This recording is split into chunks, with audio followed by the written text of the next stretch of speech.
अहाना ने अर्जुन के बच्चे को जन्म दिया। यह बात पूरे परिवार को हैरानी में डाल गई। हवेली का आंगन उस दिन जैसे अपनी सांसें रोककर खड़ा था। चारों ओर एक अजीब सी शांति थी। न कोई आवाज़, न कोई कदमों की आहट, सिर्फ एक ठहराव जिसमें बहुत कुछ छुपा हुआ था। वो शांति जो तूफान से पहले आती है। इस हवेली ने अपनी उम्र में जाने कितने रंग देखे थे। हंसी की उजली किरणें, दुख की सिसकियाँ, साजिश की कानाफूसी, मोहब्बत की खुशबू और दिल तोड़ने वाली चुप्पियाँ। मगर इस बार जो बात हवेली की चौखट लांघने जा रही थी, उसने जैसे पहले से ही सब कुछ हिलाकर रख दिया था। उसी सुबह अहाना बहुत देर तक अपने कमरे में चुपचाप बैठी रही। उसकी आंखों में धुंध सी थी, जैसे रात की थकान अब तक थमी नहीं हो। मगर उस धुंध के पीछे एक चमक भी थी, एक नई शुरुआत की, एक जीवन की। जब उसने खुद को आईने में देखा तो उसके होठों पर एक नर्म सी मुस्कान थी, मगर उसका दिल अंदर से तूफान सा उठा हुआ था। वह जानती थी, आज का दिन सिर्फ उसके लिए नहीं, बल्कि पूरे घर के लिए एक बड़ा मोड़ है। हर कदम सोच समझकर उठाना होगा। धीरे धीरे उसने अपने कांपते हुए कदम बढ़ाए और हवेली के बड़े आंगन की ओर चली, जहां हर सदस्य मौजूद था। ठाकुर साहब अपनी कुर्सी पर गंभीर मुद्रा में बैठे थे। दुर्गा माँ पूजा के लिए फूल चुन रही थीं।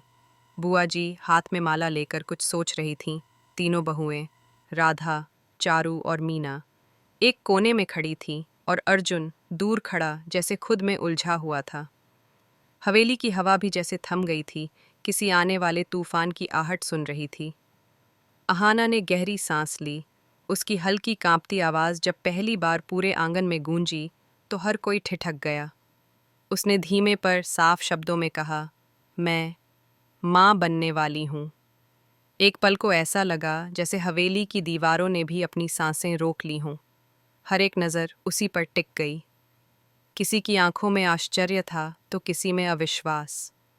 कुछ चेहरों पर मुस्कान झलक रही थी तो कुछ पर संदेह और गुस्से की लकीरें। दुर्गा माँ, जिनकी ममता हर बेटी के लिए खुली रहती है, उनके हाथ अपने आप जुड़ गए, आंखें भर आईं। मगर होठों पर एक ऐसी मुस्कान थी जिसमें गर्व भी था और आशीर्वाद भी। वो आगे बढ़ीं और बिना कुछ कहे अहाना को अपने गले से लगा लिया।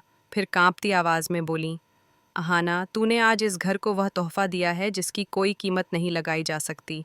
यह बच्चा हमारे घर की नई सुबह है। मगर हर खुशी के पीछे एक साया होता है। इस घर में वह साया थी बुआ जी।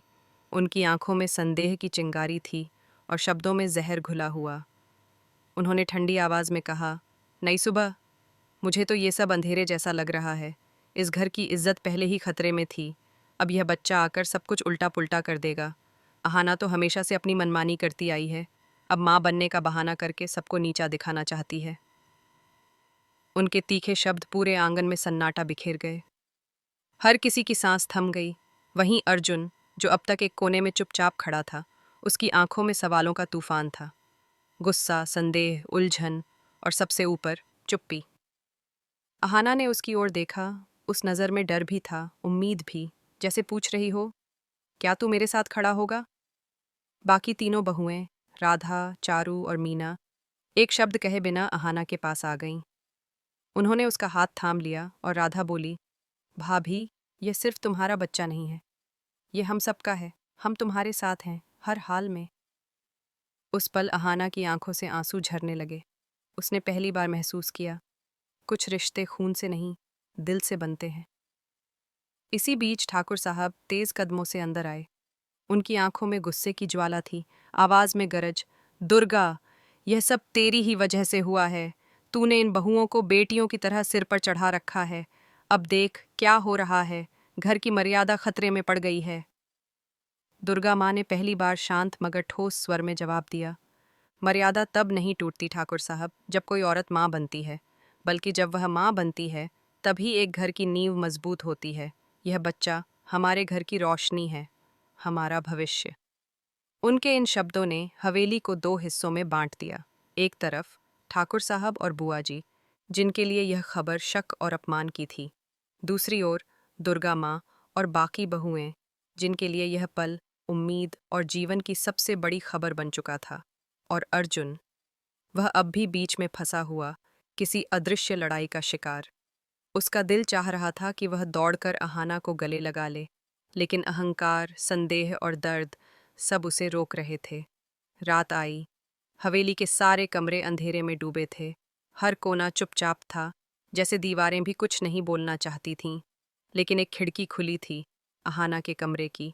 वह चांद की तरफ देख रही थी, हाथ अपने पेट पर रखे हुए। उसकी आंखों से आंसू बह रहे थे, मगर उनमें अब डर नहीं था, बस एक शांति थी, जैसे वह खुद को और अपने आने वाले बच्चे को दिल से संभाल रही हो। उसने हल्के स्वर में कहा, तू मेरा सहारा बनेगा ना? चाहे दुनिया कुछ भी कहे, मैं तुझे अपनी पूरी ताकत से बचाऊंगी। वो सब कुछ अर्जुन ने सुना, जो खिड़की के बाहर चुपचाप खड़ा था। उसका दिल पिघलने लगा, मगर गुस्सा, चोट और विश्वासघात की परछाइयां उसे रोक रही थीं। उसने खुद से सवाल किया, क्या मैं माफ कर पाऊंगा? क्या यह बच्चा मेरा है या फिर कोई छल? अगली सुबह हवेली में फिर से हलचल थी, लेकिन मन भारी थे। ठाकुर साहब ने सबके सामने ऐलान किया, अब से अहाना को घर की रस्मों से दूर रखा जाएगा। जब तक सारी बातें साफ नहीं हो जाती, वह किसी भी परंपरा में शामिल नहीं होगी। यह सुनते ही दुर्गा माँ गुस्से से तिलमिला उठीं। उन्होंने पहली बार ठाकुर साहब की आंखों में आंखें डालकर कहा, आप चाहे। रात बीत जाती है, लेकिन हवेली में चैन की नींद किसी को नहीं आती। दुर्गा देवी अपने कमरे में बैठी खिड़की से बाहर देख रही हैं। चांदनी बिखरी हुई है, लेकिन उनके मन में अंधेरा घना है।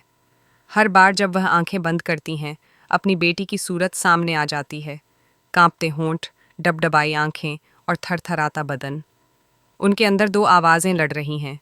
एक कहती है, तू माँ है, माँ कभी इतनी कठोर नहीं हो सकती। दूसरी आवाज़ चीखती है, उसने धोखा दिया था, अपमान किया था, कैसे माफ़ कर सकती है तू?